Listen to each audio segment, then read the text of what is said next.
Hello guys and welcome to Rage Against the Dice. Today we're going to be making some scenery. The main reason for that was I made this kind of rocky outcrop thing for Middle-earth strategy battle games because we're about to get into battle companies and we're super excited about it. I put this up online just to show people what I did, and it was just something I had lying around that I knocked up from like basic materials. And people asked how I did it. I thought, if only I had a YouTube channel in which I could show people how I did it, so that I didn't have to type a lot of steps. Then I realised I do have a YouTube channel, and I can show you how I did it. As I said, it was really, really simple. We had the MDF boards already lying around, which you'll have seen from our How to Make Rumbleslam Wrestling Rings videos, maybe. And we're using polystyrene. Again, much like when I did the Rumbleslam videos, because we have it already available to us. I'm very much into the recycling side of things, so if I can use stuff I already have lying around the house, I get a nice bit of scenery, I do a slight bit for the environment, and it means that maybe my kids' don't end up living in some kind of cesspool swamp dump where they all have webbed feet. Oh, actually, that sounds pretty good when you think about it. Maybe I'm going to rethink this whole recycling thing. But no, anyway, I digress. So yeah, I made this and we'll have a quick look at it. It's currently still drying a bit, but it's specifically made, as I said, for the Lord of the Rings strategy battle game, which is now called Middle-earth and was previously The Hobbit. So it's a skirmish game, so you need to be able to get up to these different ledges and interact with it. If you were playing something like old Warhammer Fantasy Battles, you were playing Kings of War, maybe you were playing a different fantasy-based game like that, then it could work either for, you know, that same kind of thing where you can climb up it and things like that, or you can use it as a blocking piece of terrain.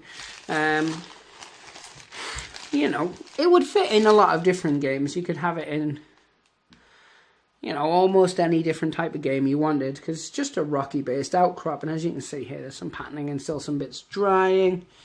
And that's because I'm never quite happy with it, so I've been messing around with different static grasses to try and get slightly different colorings and texturings.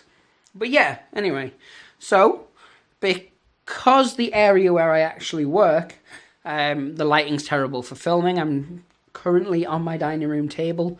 Don't tell Mrs. Kev, because she'll be super angry. Luckily, she doesn't watch our videos. Doesn't even subscribe. Can you believe it? So, I'm improvising somewhat here, and I'm using just a basic plastic bag, which we do reuse, so to just let this dry on. So, what we're going to do, I'm going to slide it out the way, and then I'm going to show you what we're working with. So, as you can see, it's a board marked up because it was previously going to be a Rumbleslam ring, until we had some issues with getting some of the parts we needed, and that happens when you order things online. So we're reappropriating this for now, and then later on down the line I'll get some more for some Rumbleslam rings, because we're toying with some really cool ideas, including making a cage, and also having like a couple of different levels of a ring. And adding some falling damage and things like that in, but that's something we're going to come to at a later point. So this is the big block. It is in fact the other half of the block I used for that bit of scenery, and whoosh, as you can see, it's got this undercurrent. I can't even remember what Mrs. the Kev bought, but it was something, and it had this stupid little indent into it. So what we do is we flip this over, and we're going to PVA it down. You can use, like normally I would use a hot glue gun, or I would use, if I'm working with more of an insulation foam, I would probably use like a really strong super glue or something like that. Gorilla Glue I tend to use. Because it's polystyrene, if I use super glue it would melt, and I'm trying to show you what you can make with stuff you've got lying around the house and stuff that you can pick up easily. I went to my local cheap shop and I bought a massive tub of this PVA glue. It's not amazing, as you can imagine. It costs £2.50 for this big old tub of it. So I'm just going to be very, very liberal with this. Normally, as I said, I would be using a brush, I would be spreading it out, but because I'm not really as convinced about the strength of this glue, I'm quite happy to waste a bit extra. Then we would flip it over and we would place it. Now you'll notice I'm placing it before I cut it. And the reason for that is I want to integrate it into the base. So when I'm cutting it, where some bits have fallen, I'll basically stick them exactly where they are. And the reason for that is, well, it's just very simply, it'll give it a more natural feel. I did that with the other one. So as I was chipping bits off and bits were naturally falling down, I would just glue them where they fell. So it would give that kind of landslide impression. Now what I'm going to do is we're going to weight this down and wait for it to dry. Bosh. So as you can see, get something heavy and put it on top just to sink it down. I'm using my Necromunda Underhive stuff, and that's because it's full of scenery and books and things like that, and it's really, really heavy. It works really, really well. You can use anything you want. Books. For the last one, I actually used some discs from my dumbbells. Just some of the lighter ones, because you don't want to actually indent your foam or polystyrene. Now, it is important to note that when you're working with polystyrene, it is a lot messier than if you're working with insulation foam. You're also going to have to use a wire cutter, or you're going to have to do some sanding and some filling. But that's okay. The reason we're using polystyrene is because you find it lying around the house. Not literally lying around the house, but when you buy new appliances, you get polystyrene with them. You can keep it in a shed or in the loft. We keep ours in the loft. You get with everything, washing machines, irons. You know, most electrical equipment you buy will come with polystyrene. Because it's cheap to manufacture and it's good for packaging because it keeps things sturdy. Because we're using polystyrene, there are extra steps we're going to really need to do. But for that, I've made something. It's this. As you'll see, it's an empty antibacterial bottle, because I like being clean. And I recycle, as I said. And then what I've done is I've made up a solution, which is 1 part water, 1 part glue. And once I've got my shape, which you'll see when we get to the section where we're cutting things out, what I'll then do is I will use that to spray all around the thing to kind of seal it and give it a hard coat. We'll also be using this for other different things, depending on what I want. Now, that last hill I made, that was a very stony based one, with grass and stuff on the top. You don't have to make one like that. You could make one that was more naturally greens. You could make one that was more mountain. You could make it obviously with snow on it or anything like that. I'm going to make this one similar to the last one, because they're both going to be on the same table together. So I want them to at least have a feel that they are on the same map, this part of the same world. What I'm not going to do, though, is I'm not going to cut it out exactly the same. What I'll do is I'll show you the steps on how I cut it out. And then from there, you guys can obviously make shapes that are suitable for yourself. When we do this, we will be using... I just buy cheap sort of Stanley knives, and I'll show you the type I mean. So just something like this, just a retractable blade that I can get to varying sizes and I can work with. It's very cheap. I think I got a pack of 5 for £1. It doesn't matter if I heat up the blade, because sometimes I'll heat up the blade while working with polystyrene because it seals those corners, stops it flaking as much, makes a bit less mess. Also, it doesn't matter if the blades and things like that snap. I don't want to be using my expensive craft knives for things like this. When you can just buy something cheap and you can get... I think this came in a pack, as I said, 5, and I think 3 were thinner ones and 2 were this fat kind. So you've got a couple of different sizes for doing those kind of things. So if you're doing it at home, you will need, and you're copying what I do, you'll need the board, you'll need polystyrene, you'll need a couple of cheap knives, or your craft knives if you want to blunt them. Some PVA, just go and get a decent but cheap PVA. You'll need sandpaper or a sand block. what I tend to do is I'll just, because I've got this sandpaper left over from decorating. When I decorated, Alan decorated, bless him. I just kind of made the cups of tea. But yeah, I'll use that and then I'll wrap it round something. You can buy sand blocks, or you can just use something you got lying around the house.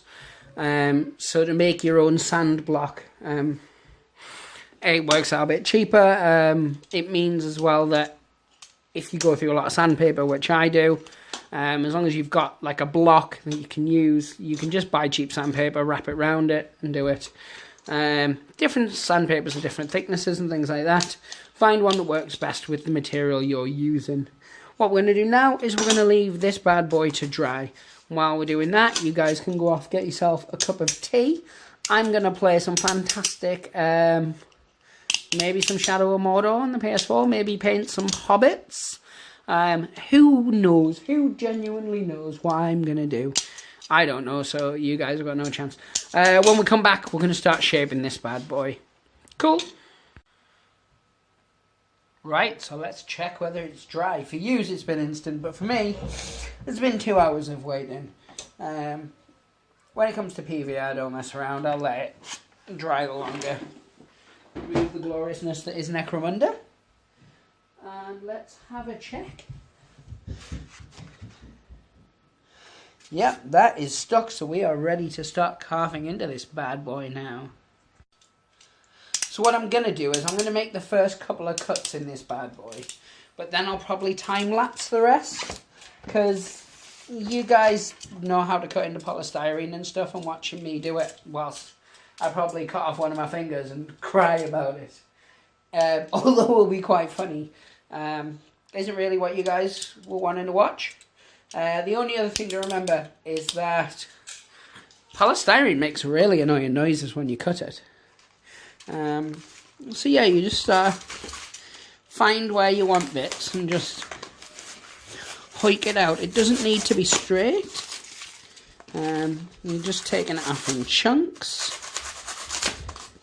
And we're going to just hack away at bits, you see. So, what's it sculptors always say? That they don't create the art, the art's hidden inside. They just chip away the blah, blah, blah, blah. I don't know.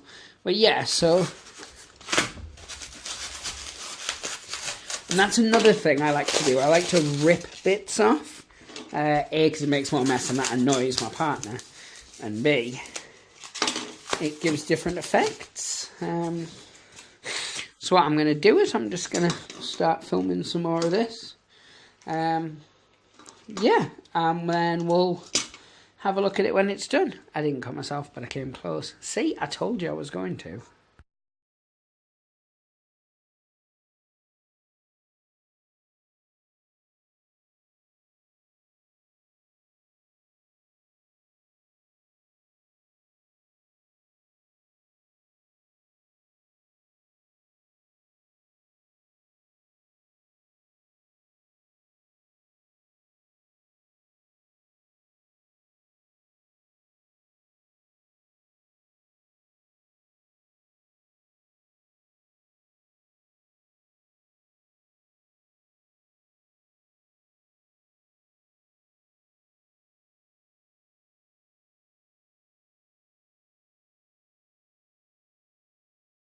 So, Parker's joined me here now. So say hello, Parker. Hello. That's Parker. So Parker doesn't get to play anywhere near the knives, of course, because he's a toddler. But what we've done is we've just started to make a kind of vague shape, as you can see. There is a bit of a hole here. And that's okay. What we'll do is we'll just put some bits over and fill it. And I'm also playing with this. Yes, he's also playing with a polystyrene. Helping Daddy make a massive mess, aren't you? Because Mummy loves mess, doesn't she? No, she doesn't. What does Mummy say when Daddy makes a mess? Say he's a naughty boy. Yeah. He's gonna smack my tushy. And we're having fun. Oh, are you having fun? Yeah. Mama loves us having fun with us. She might. So what I'm doing is I'm just taking bits off to try and make it look less polystyrene and less smooth. What we will, however, do after that is we will end up covering this whole thing in a mix of filler and PVA. And now I like to play with it. Yeah. I'm just beveling up some of the edges, and I did cut myself that time, but not enough to make it bleed, seemingly. So that was good. So I've kind of made a bit here, where you can get a model all the way around. And that's because I love playing. Yeah. And again, around here, I've just made it so it is climbable. And the reason for that is obviously there's no point having a giant bit of scenery like this. It's going to take up a lot of space if it can't be used. This is made So what you might as well do is make it so that you can put some models on it. Mum might like it when we're having fun when she gets home. Yeah. You like to help, Dad, don't you? Yeah. I like helping you today with this. Yeah. Because I love playing. Okay, but careful of the camera, though. What? Careful of the camera. Don't smash it.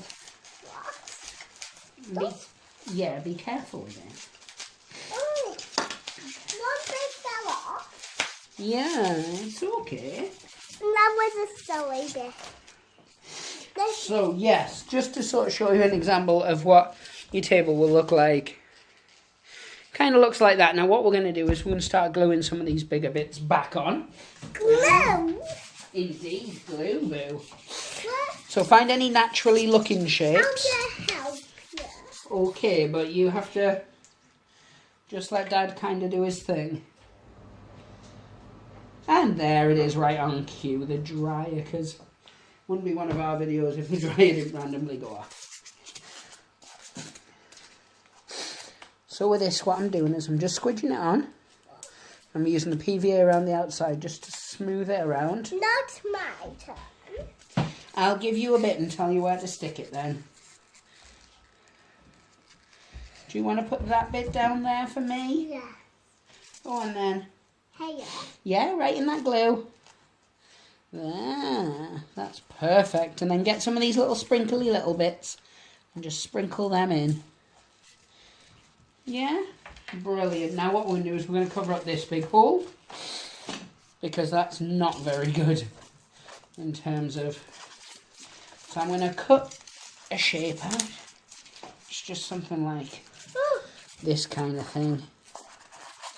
that's like a triangle. Mm-hmm. Is this like a ball?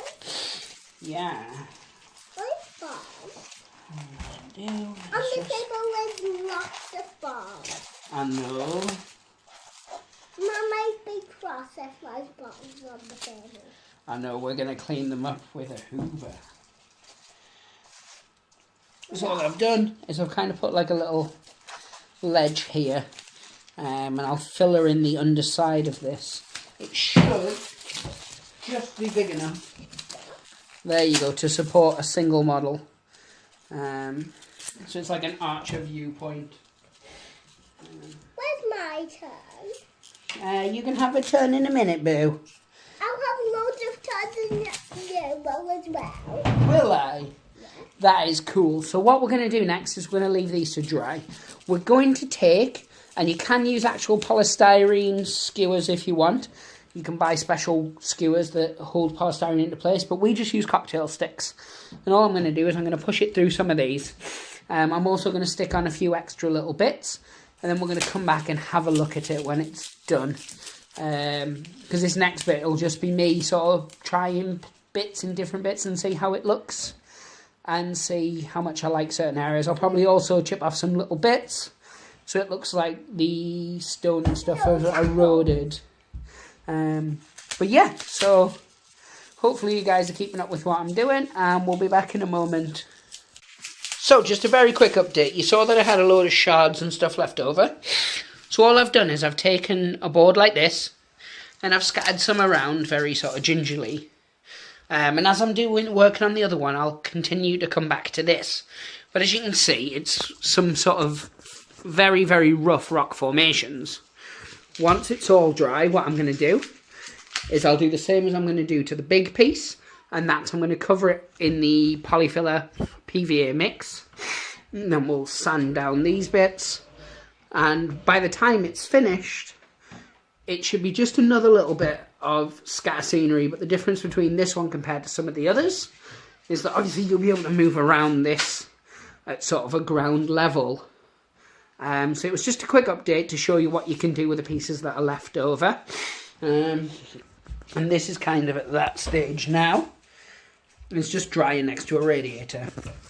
So yeah, we'll be back in a minute with the next stage of it. Thank you guys very much for watching so far. So as you can see, guys, that's the finished one. This is where we are on this one. We're just going to take a look around it. This is before I've added on any of the filler or anything like that. What I've done is I've just given this, and this one specifically, a coating of watered down PVA. And that's kind of to make these little rubbly bits stick together. And these little bits stick together before I start fillering it. So what I'm going to do is, sorry, I'm full of cold again. I'm going to make this a 2-part video. Mainly because there's nothing else I can do for this now. But it does mean that I can get this up, I can edit it, can get it online so you guys can see what's coming ready for the next part. Then we'll filler it and we'll start getting it so it eventually looks like this. So yeah, guys, hopefully you've enjoyed what we've done so far. Thank you very much for obviously taking the time to watch. Like, subscribe. If it's the first time you've ever been here, definitely subscribe. If you're already subscribed to us, thank you very much for being subscribed to us. And as always, pray the dice gods and hope they smile upon you. Take care, guys.